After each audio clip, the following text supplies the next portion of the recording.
When you say the word car, it's most likely that the image that pops up in your head is of a sedan. But when you look around, the reality has changed completely. It's raining SUVs. In fact, the latest data released by the industry body SIAM confirms this new reality. Of the 3.89 million passenger vehicles sold last financial year, 2 million or more than 50% were utility vehicles. While hatchbacks like the Maruti Suzuki Swift and Wagon-R battled it out to be the top selling car in India last year, the top 10 vehicles in March had the Maruti Brezza, Grand Vitara, Tata Nexon, Punch and Hyundai Creta. So what is driving this SUV rush? What is this obsession? To know that and much more, we have once again in our studios the Print's auto expert and writer Kushan Mitra. Welcome Kushan, welcome to The Print, welcome to the dashboard once again. Thank you. What is driving this SUV rush? Is it the dominant feel that that the vehicle gives to the consumers? Is that what's dominating the segment? I mean, it started a few years ago. People wanted to, ground clearance, roads are bad. And that was true about 10 years ago. Roads are very bad. I mean, they still are quite bad inside cities, but our highways are brilliant right now. They're very smooth for the large part. I mean, we did the Delhi-Mumbai Expressway recently. It's so smooth. And even in Delhi and Mumbai and Bangalore, as bad as the roads are, people complain about potholes. Okay, Bangalore roads are poor, all of this. The roads are, for the large part, much better than they were 10 years ago. So, ground clearance is less of an argument. And even when ground clearance is there, you're not driving fast enough in cities to really need the ground clearance. I think it's the dominant feel, what you said. It's the thing about sitting high up in a car, lording over the ground. And it's also, I think one reason is the car makers themselves have done it. It's easier than ever before to make a car look like an SUV.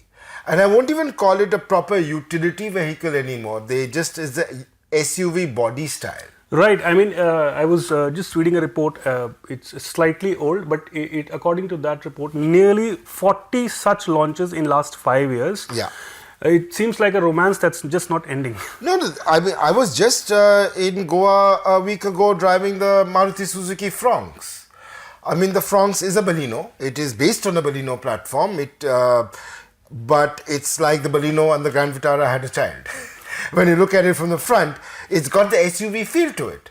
Right. But inside it's a Baleno and it drives very well. Today itself, as we are recording this today, Hyundai has just announced the name of their upcoming SUV, calling it the Exter. E-X-T-E-R. Don't ask me the logic behind the name. But that is going to be there alongside the Venue, just like the Fronx is going to be there alongside the Brezza. They're both sub 4 meter cars. The Exter will be based a bit more on the i20. There are more and more cars, so there's more and more choice, and they're all SUVs. And of course, you have big SUVs. You have the Scorpio, you have the Safari, you have the XUV.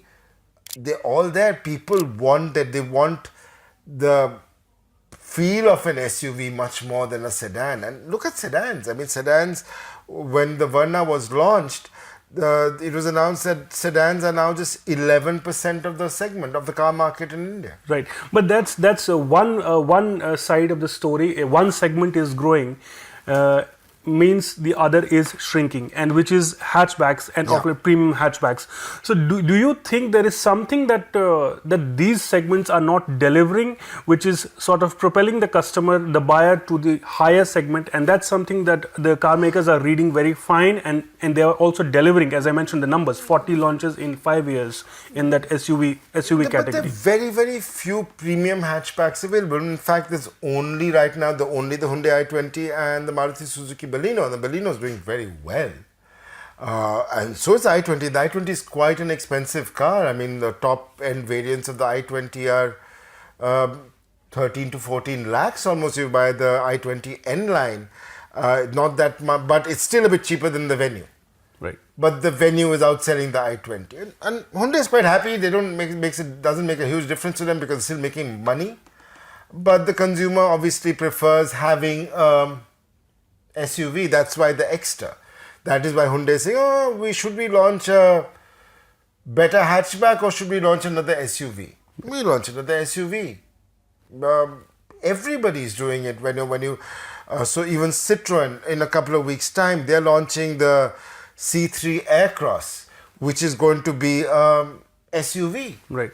Everybody, it's and Kushan, do you think it's the list of features that also plays a part, because premium hatchbacks these days do not really have the kind of feature list? Do you think that's a factor? No, everybody has all the features. I mean, you look at the top compared end, to the SUV stance. No, you look at the top end i20 and the top end Venue. They have the same features. They're exact. I mean, okay, the top end Venue has a dash cam as well, which is the One Plus.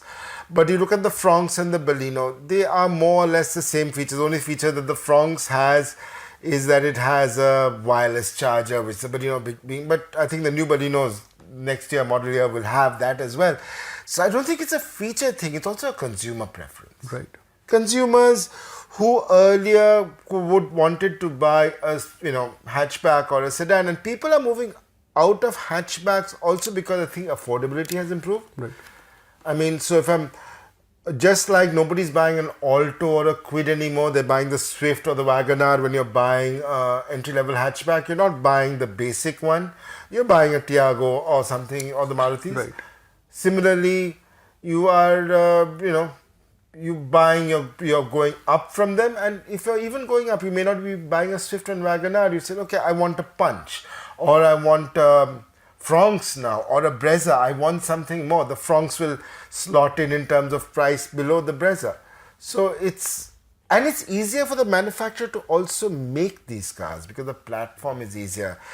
If you go to a manufacturing line, it's all robotic, so it's all easier for them to as well. Right, and probably India would be the only market in which we have also I would not call it a segment, but maybe some sort of a nomenclature.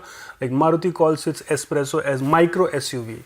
So that level of proliferation for the SUVs out there in this market. But that's India, Kushan. How is the scene outside this country? Everywhere. And this is not just an Indian phenomenon. It's happening across the world. Even for Skoda, for example, Skoda was famous for cars like the Octavia. But in the West, now Skoda's best-selling car is the Kodiaq, which is an SUV. And if you look at EVs, you have all these EVs that are now SUVs. Some of the best-selling EV in the US is becoming SUV-dominated as well. Not just the Hyundai Ioniq 5, which has an SUV feel, but Ford has made an electric version of their famous F-150 truck, which has 800 horsepower.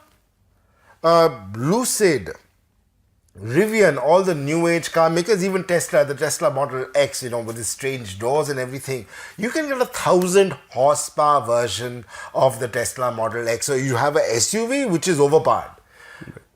Even EVs are SUVs, and at a level it doesn't make sense because EVs, you're talking sustainability, you're talking about SUVs are big. Right. They're not exactly aerodynamic. I mean, you look at, say, BMW and Audi. BMW has this sportback shape, the X4 and the X6. Audi has just launched a Q3 Sportback. These are slippery. They've got this coupe shape going on. Ferrari has an SUV. Rolls-Royce has an SUV. Bentley has an SUV. These are the pure car companies. They'll say, Ferrari fought it off for year after year and year. We won't make an SUV. Now they have an SUV. Rolls-Royce, no, we will not. They have the Cullinan. Bentley, the Bentayga. I mean, you look, the best-selling Lamborghini, and Lamborghini, one of the few markets, they outsell Ferrari anywhere in the world, is India. Last year, they sold almost 100 cars. And the large majority of them were the SUV Urus. Right. And they just launched a Urus S. That's it. And they're going to sell 100 of them this year. Then in that clearly shows that it's not just an Indian trend. And coming back to India, Kushan, I mean, the way the SUV market has been projected, there is a key factor that sort of basically divorces the actual real SUVs and the ones that have been projected to be, which is the four-wheel drive. That's the technology that. So how do you see it? What's the kind of perception Indians have? Do you think we are we are less aware, or do you think we are more practical? No, I look at the Thar, where you're getting a lifestyle. It's only now that Mahindra has launched a rear-wheel drive version of the Thar. Earlier, it was launched as a four-wheel drive. Next month, Maruti Suzuki will launch the Jimny with a four-wheel drive as well, all grip as Maruti calls it, with a low-ratio gearbox.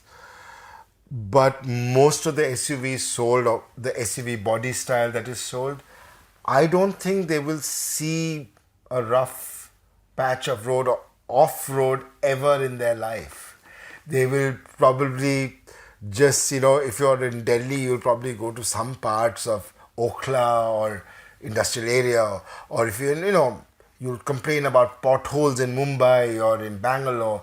That's as rough a road as the average SUV like a Creta or something sold today will ever see. Off-roading is a passion, and there are many people who do active off-roading, whether it's on their Thars or the Gypsies or the Jimny now. And that's a passion. Those guys buy the right tires. Whether you get the Jeep Wrangler, those are proper cars, but those are not city cars, because off-roading, four-wheel drive cars are expensive to run and maintain. Those are expensive tires on those cars as well. So, and what are the new launches that we are going to see in this SUV, MSUV category that you think is going to make a lot of buzz out there? Fronx is one you mentioned. Fronx just happened. You have the Exter, you have the C3 Aircross happening in a couple of weeks. And of course, the big one everybody's looking forward to is the Jimny, the 5-door Jimny that is coming up next month. I believe we'll be doing the test drive somewhere exciting like Ladakh. Right. And then, of course, you'll have a 5-door version of Mahindra's Thar as well. So there are lots of cars coming up. And it's all car makers. So you're going to see it even from the likes of Mercedes, from BMW, from Audi. They'll all be coming out with more and more SUVs as well. Right. In the luxury segment, as I said, Ferrari has an SUV on its way. You'll probably see a couple of Rolls-Royce Cullinans in India as well. So all of those are coming in. And even from Mini, all the car makers, everybody's getting into SUVs. Right. Kushan, there is one more thing that I would want you to tell our viewers. Like earlier we talked about how sort of shrinking hatchback segment is also in a way indirectly contributing to the expanding SUV segment. But on the upper side of the spectrum, there is this executive sedans. There used to be executive sedans in this country not long ago, but I presume now there are none. So what's that part of the story got to do with SUVs? Is that also a very deliberate push by manufacturers? I mean, Hyundai has just kill the executive sedans. As we spoke in a previous episode about the Verna, Hyundai is spending a lot of time and energy on the Verna as well. But the Verna is just one car for them. I mean, you don't have the Elantra anymore. You don't have the Octavia anymore. You have the Slavia, the Virtus, you have the Honda City, and you have the Verna. And that for, 10% of a car market that's almost 4 million cars is not a small amount. It's still 400,000 units.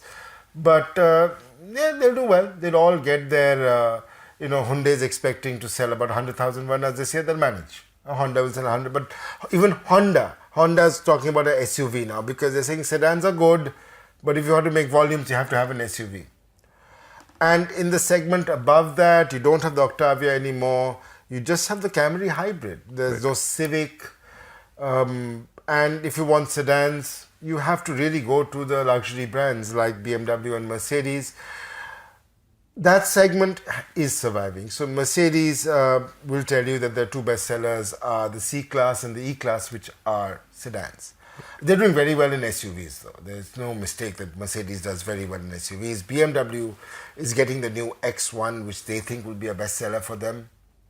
And Audi, of course, does very, very well with the Q3 and the Q5. Right. So you do not see this SUV madness, SUV rush coming to an end anytime soon. No, I don't. Because it all, if I'm not mistaken, it all started with the likes of Duster and the Fords. Ford EcoSport, and it's been more than a decade since that change hit the Indian market, and it's still going on really strong. When do you see any new trend setting in the Indian auto sector when it comes to the size Honestly, of Anurag, I think, say, this year we sold almost 3.9 million cars. I'm pretty sure we'll have about 10 to 15% growth with the semiconductor issues resolving, with a lot more volumes coming in. We'll see that growth. But with, as I said, Honda coming. So this year, 2 million SUVs in the last financial year. But if we grow from, say, 3.9 million to 4.5, I'm pretty sure 2.5 million of those, maybe even more, will be SUVs, with more car makers coming up with SUVs. So I don't see it stopping anytime soon. In fact, with cars like the Fronx, with cars like the Exter from Hyundai, and cars like the C3 Aircross from Citroën, I see even hatchbacks getting compressed. So not just premium, even the, say, a Swift and a Wagoner or a Tiago, customers will say, you know what, I'll take an SUV. It's only a little bit more. Right. And if interest rates stay, under control, then somebody will say, oh, it's only $500 more on EMI every month. Well, then in that case, that the SUV story in India has still got a lot of gas to go. With that, we come to this episode of the Print Dashboard. Thank you, Kushan. Thank you. Thanks, Anurag.